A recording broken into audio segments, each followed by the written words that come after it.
Assalamualaikum warahmatullahi wabarakatuh.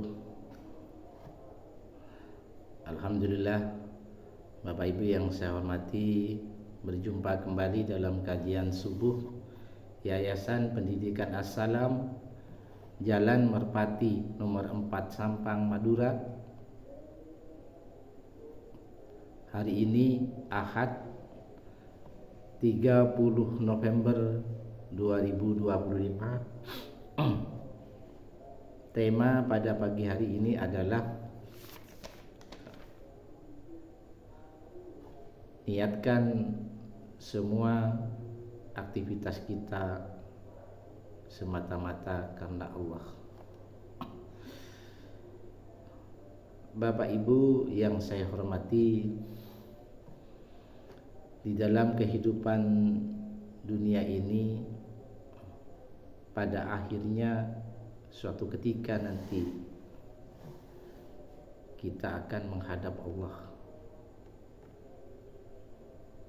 Nah, ketika kita diberikan kesempatan untuk hidup di dunia ini, maka tugas kita hanyalah semata-mata mencari ridho Allah.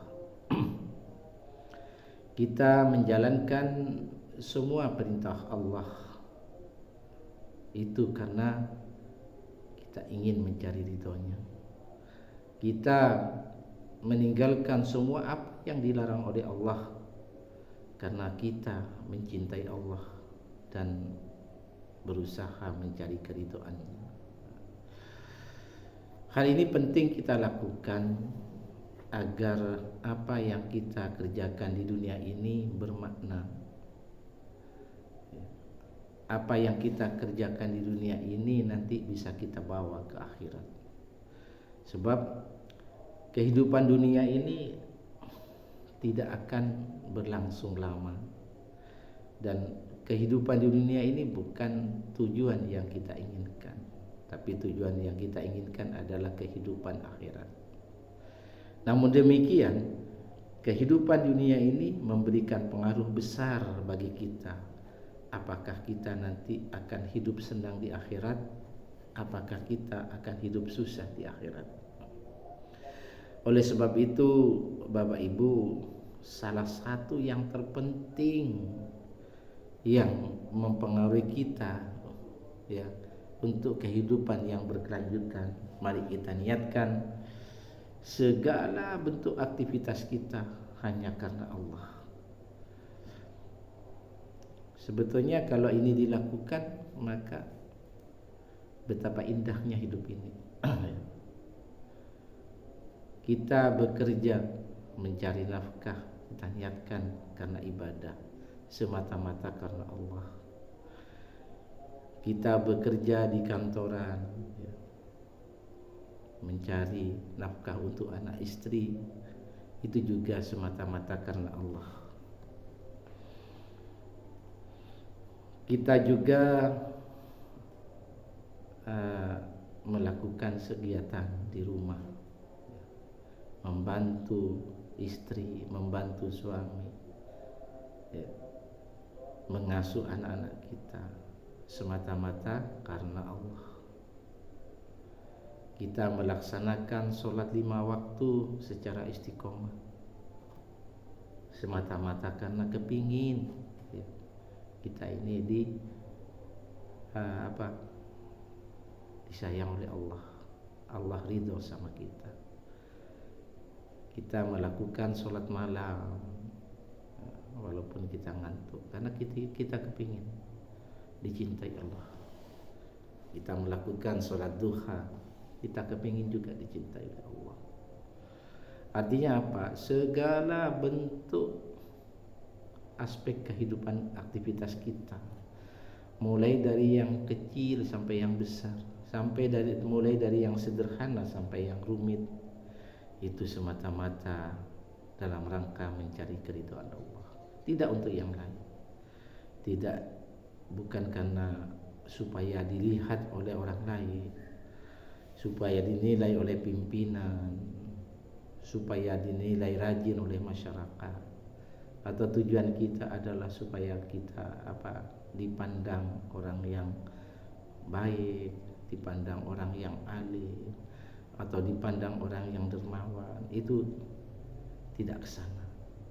Jadi semata-mata kita betul-betul hanya untuk Allah.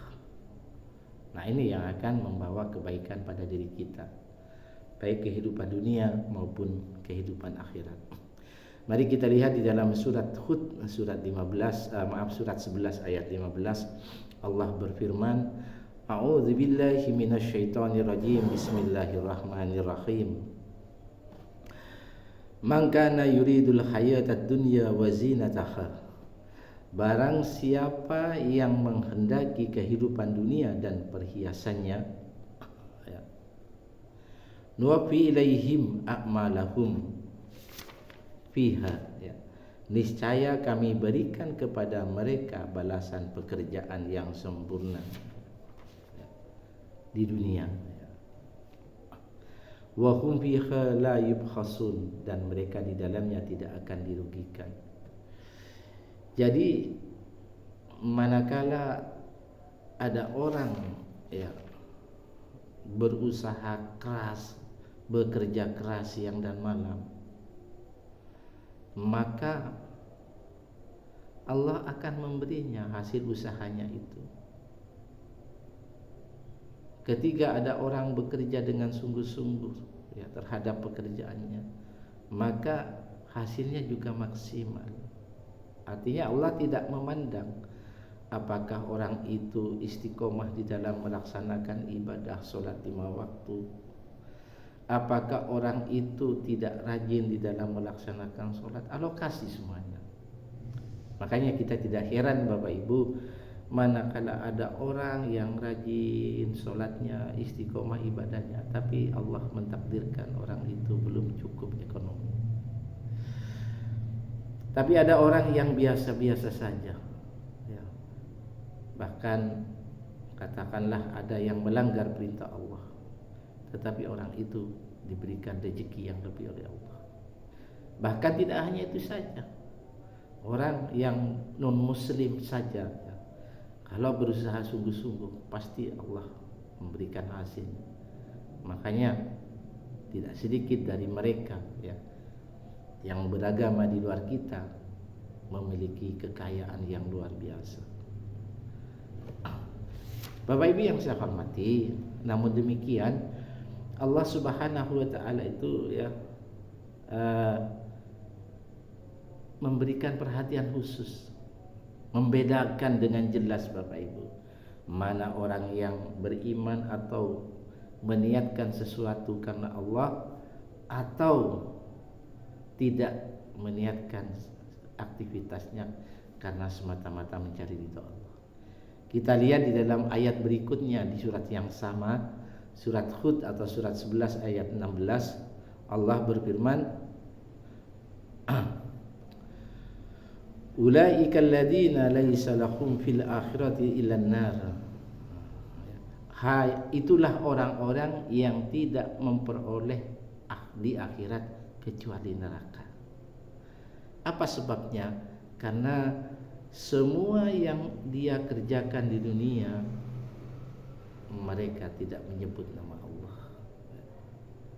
Mereka bukan tujuannya semata-mata mencari ridha Allah, tapi mereka punya maksud yang lain.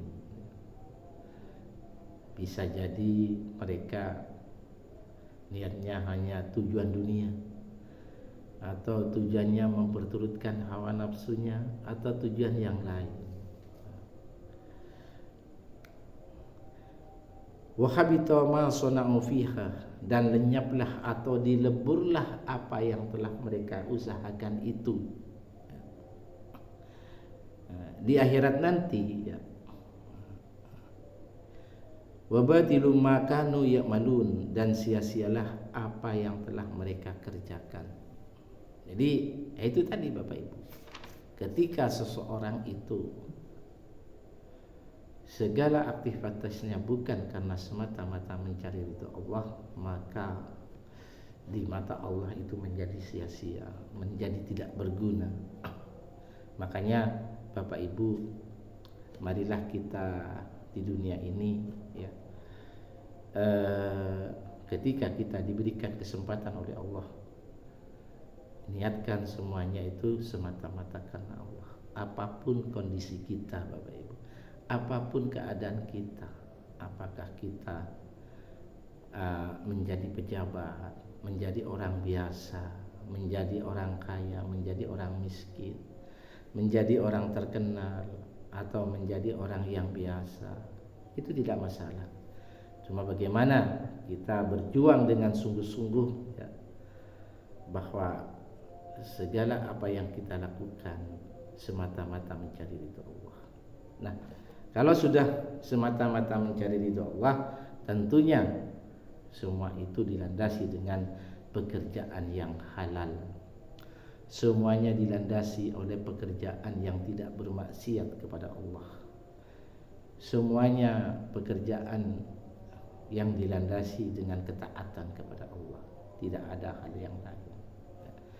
Jadi mudah-mudahan hal ini menjadi renungan bersama. Marilah kita tingkatkan iman dan takwa kita dengan jalan menjaga kesucian jiwa kita, berkomunikasi jiwa kita senantiasa kepada Allah, agar Allah Subhanahu wa taala menurunkan cahaya. Terima kasih. Wassalamualaikum warahmatullahi wabarakatuh.